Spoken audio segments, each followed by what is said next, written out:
Lors de sa sortie en 2008, le film Mamma Mia, adaptation de la comédie musicale à succès éponyme, avait fait un carton planétaire en récoltant près de 610 millions de dollars à travers le monde. Logique, donc, de voir débarquer une suite 10 ans plus tard, construite elle aussi autour des chansons les plus connues du groupe de pop suédois ABBA. Mais tandis que le premier volet était une bouffée d'air très surprenante et étonnement réjouissante, Mamma Mia, Here We Go Again, en salle aujourd'hui, propose un scénario sans grand intérêt qui sert plus à introduire pléthore de numéros musicaux qu'à raconter une véritable histoire. Côté intrigue justement, rien de nouveau sous le soleil de la petite île grecque où Sophie, Amanda Seyfried, a terminé les travaux de l'hôtel auquel sa défunte mère Donna, Meryl Streep, a consacré sa vie. Le film s'ouvre sur la jeune fille en envoyant des invitations pour l'inauguration du complexe à ses proches. En attendant le jour J, elle va penser à la jeunesse de sa mère, que le public va suivre en parallèle de l'histoire présente.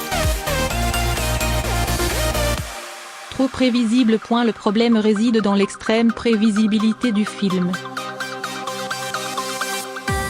Normal pour la partie du long métrage consacrée aux aventures amoureuses de la Donna de 20 ans, interprétée par Lily James, puisqu'on sait déjà vers quoi elle se dirige depuis le premier volet.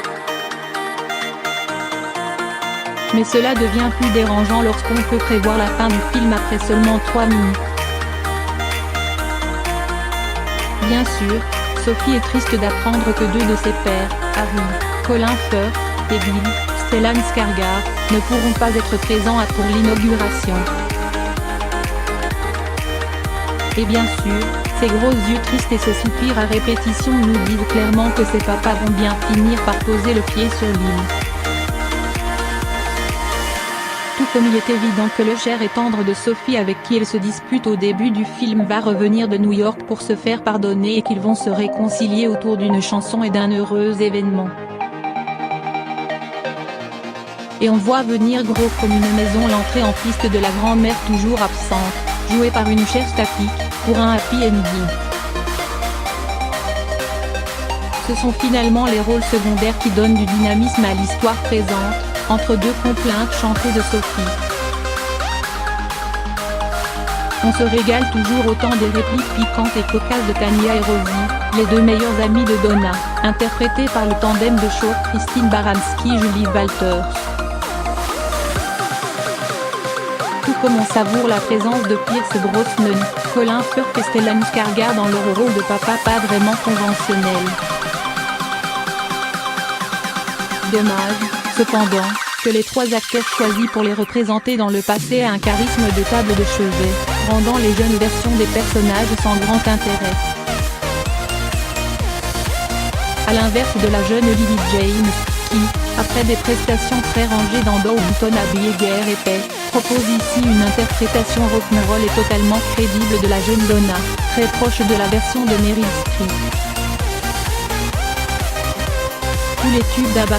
Si ce film réchauffé n'a pas la saveur du premier, les adeptes de comédie musicale, de clips d'ABBA et de costumes disco à paillettes trouveront facilement leur compte parmi les numéros musicaux feel-good qui rythment le film. Un Waterloo dans une salle de restaurant parisien, une interprétation survoltée de Hickey's de The Teacher à une remise de diplôme et même une version de Fernando entonnée par Andy Garcia et Cher, qui aurait bien besoin d'une décharge électrique pour l'aider à bouger. Sans oublier Mamma Mia et Dancing Queen, qu'El Parker réutilise dans des versions différentes de celles du premier volet, mais à travers des chorégraphies toujours aussi réjouissantes.